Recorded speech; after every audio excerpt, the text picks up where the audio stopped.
आज हम आपकी पाठ्य पुस्तक का पाठ 17 सांस सांस में बाँस का अध्ययन करेंगे, जिसके लेखक हैं एलेक्स एम जॉर्ज और इसका हिंदी में अनुवाद किया है शशि सबलोग जी ने।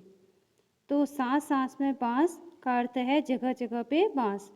तो जहाँ पे जगह जगह पे बाँस उपलब्ध होता है, उसके बारे में यहाँ पे हमें जो लेखक है वो बताना चाहते हैं। इस पाठ के अंतर्गत लेखक हमें उत्तर पूर्व के जो 7 राज्य हैं, जिनको हम लोग 7 सिस्टर के नाम से भी जानते हैं, उनके बारे में हमें बता रहे हैं।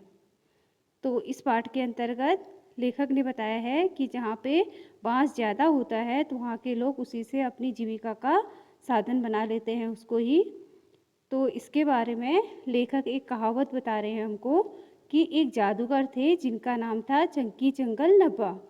अपने जीवन में उन्होंने बड़े बड़े करतब दिखाए। जैसा कि आप लोग देखते हैं कि जो जादूगर लोग होते हैं बहुत सारे करतब दिखाते हैं, अलग अलग जादू दिखाते हैं। अब जब वो मरने को हुए, जब उनकी मृत्यु निकट थी, तो उनने लोगों से कहा कि जब मैं मर जाऊंगा और मेरे को दफनाया जाएगा तो छठे दिन आप लोग मेरी कब्र खोदना, उसमें कुछ आप नया पाओगे। अब जैसा जादूगर जी ने कहा था, उनके कहे अनुसार लोगों ने वैसा ही किया।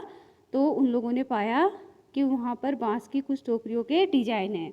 अब लोगों ने उन डिजाइनों को पहले देखा, उसके बाद उनकी नकल से उन्होंने नए डिजाइन भी बनाए। अब जो बाँस है भारत के विभिन्न राज्यों में बहुतायत से होता है। जैसे हमारे देश भारत है तो यहाँ पे बहुत से राज्यों में बाँस होता है। अब यहाँ पे उत्तर पूर्व के 7 राज्यों के बारे में बाँस की बात बताई जा रही है कि वहाँ पे बाँस बहुत ज़्यादा होता है।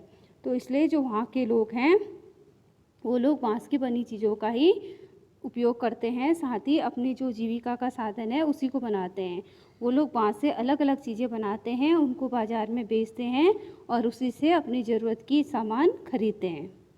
अब यहाँ पे आपको ख़ास तौर पे उत्तर पूर्व का जो राज्य है नागालैंड, वहाँ के बारे में बता रहे हैं हमें लेखक। तो नागालैंड के जो निवासी हैं, वहाँ पे रहने वाले जो लोग हैं, उनको बाँस की चीज़ों का खूब चलन है उनमें। वो लोग बाँस से बहुत सारी चीज़ें बनाते हैं।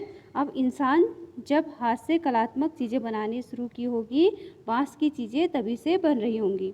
तो इसके लिए कहा है कि बाँस के बारे में कि जब से मनुष्य ने हाथ से बनी हुई चीज़ें बनानी शुरू की, तभी से मनुष्य ने बाँस की चीज़ें भी बनानी शुरू की। अब उन्होंने बाँस की चीज़ें क्यों बनाई? क्योंकि उनको आवश्यकता महसूस हुई चीज़ की। तो इसीलिए तो कहा जाता है कि आवश्यकता आविष्कार की जननी होती है। अगर हमें किसी चीज़ की ज़रूरत है तो अवश्य ही हम उसको क्या करेंगे? बनाएंगे। तो ऐसा ही लोगों को बाँस के बारे में इसकी ज़रूरत महसूस हुई, बाँस की बनी चीज़ों की, तो उन लोगों ने बाँस से बहुत सारी चीज़ें बनाई। अब जो लेखक हैं हम लोगों को बाँस से अपने रिश्ते के बारे में बता रहे हैं। तो लेखक कह रहे हैं कि बाँस का यह झुरमुट मुझे अमीर बना देता है, इससे मैं अपना घर बना सकता हूँ। तो यहाँ पे वो बाँस के अलग अलग उपयोग बता रहे हैं कि बाँस से मैं अपना घर बना सकता हूँ, बाँस से बर्तन औजार इस्तेमाल करता हूँ और सूखे बाँस को मैं ईंधन के रूप में इस्तेमाल भी करता हूँ। साथ ही वो बाँस का जो कोयला होता है उसको भी जलाते हैं और बाँस का अचार भी बनाते हैं। तो कह रहे हैं कि मैं बाँस का अचार खाता हूँ, बाँस के पालने में ही मेरा बचपन गुजरा, पत्नी भी तो मैंने बाँस की टोकरी के जरिए ही पाई, फिर अंत में बाँस पर ही लिटाकर मैं मरघट तक ले जाया जाऊँगा। तो यहाँ पे लेखक हमें बाँस से अपना रिश्ता बता रहे हैं। अब यहाँ पे लेखक कह रहे हैं कि बाँस की बुनाई का रिश्ता उस दौर का है, अर्थात उस समय का है जब मनुष्य ने भोजन इकट्ठा करना शुरू किया। तो जैसा कि आप लोग जानते हैं कि पहले मनुष्य जंगलों में रहता था। वह जो जंगलों में कंदमूल फल होते थे, कच्चे जो फल होते थे, उनको इकट्ठा करता था और उन्हीं को खाता था, क्योंकि वो खाना बनाना नहीं जानता था। अब उन मनुष्य को ये कंदमूल फल इकट्ठा करने के लिए एक चीज़ की ज़रूरत हुई। उन्होंने सोचा कि ये फल हैं तो सही, हम इसको रखेंगे किस में? तो उन लोगों ने डलिया नुमा एक चीज़ बनाई होगी, ऐसा हमें लेखक बता रहे हैं। तो मनुष्य ने जो ये चीज़ बनाई डलिया नुमा चीज़, उसका आकार उन्होंने कहाँ से देखा? चिड़िया के घोंसले से। उन्होंने चिड़िया के घोंसले को देखा कि वह किस आकार का है और उसी आकार की उन्होंने टोकरी बना दी और उसकी बनावट की तरकीब भी उन्होंने चिड़िया के वहाँ से देख ली कि किस प्रकार चिड़िया तिनका रख रख के अपना घोंसला तैयार करती है। वैसे ही मनुष्य ने एक एक बाँस का डंडी को जोड़ जोड़ के उससे बाँस की चीज़ें बनाई। अब बाँस केवल टोकरियों में से ही नहीं बनती। अब देखते हैं कि टोकरियाँ ही नहीं बनती, बाँस से बहुत सारी चीज़ें भी बनाई जाती हैं। जैसे बाँस की खपच्चियों से क्या बनती है, ढेर सारी चीज़ें बनाई जाती हैं, जिनमें आप चटाइयाँ देखोगे, टोपियाँ देखोगे, टोकरियाँ देखोगे, बर्तन देखोगे, बैलगाड़ी, फर्नीचर। इसके अलावा आप सजावटी सामान भी देखोगे, जिनको आप अपने घरों में भी काफ़ी उपयोग करते हैं, सजाते हैं।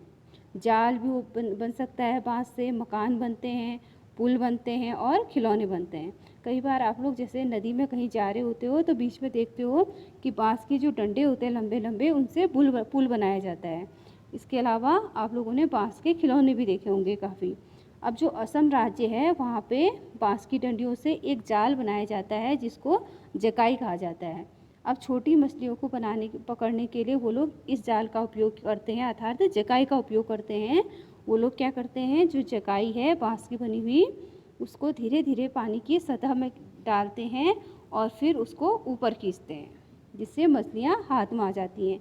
अब इसको बनाया कैसे जाता है, तो इसके लिए क्या करते हैं वो लोग, बाँस की खपच्चियाँ, अर्थात बाँस के डंडे को लिया, उसके छोटे छोटे टुकड़े करे और उसकी खपच्चियाँ तैयार करी और फिर उसको एक शंकु का आकार, जिसको आप क्या कहते हो, कोन भी कहते हो, जैसा कि आप लोग यहाँ पे चित्र पे देख पा रहे हो, इस आकार का वो लोग एक कोन तैयार कर देते हैं, शंकु तैयार कर देते हैं और इससे वो लोग जकाई से ज़मीन की सतह पे डुबा के इससे मछलियाँ पकड़ते हैं। अब इसके अलावा वो लोग इससे जो बाँस की खपच्चियाँ अर्थात तो बाँस की डंडियाँ होती हैं, उन लोगों से उससे वो लोग टोपियाँ भी बनाते हैं। कई बार आपने टेलीविज़न में देखा होगा कि जो असम के चाय बागान हैं, वहाँ पे आपको इस तरह बाँस की टोपियाँ पहने हुए लोग दिख जाएंगे। इसके अलावा जो वहाँ की महिलाएं चाय की पत्तियाँ उठाती हैं, पत्तियाँ भी वो लोग जिस जिस बर्तन में इकट्ठा करती हैं, वो बाँस से बनी हुई उनकी टोकरी होती है। तो इसके बारे में आप लोग काफ़ी चीज़ें ये देख चुके हैं कि टीवी में, टेलीविज़न के माध्यम से, कि बाँस की क्या क्या चीज़ें बनाई जा रही हैं। तो आज के लिए इतना ही, धन्यवाद।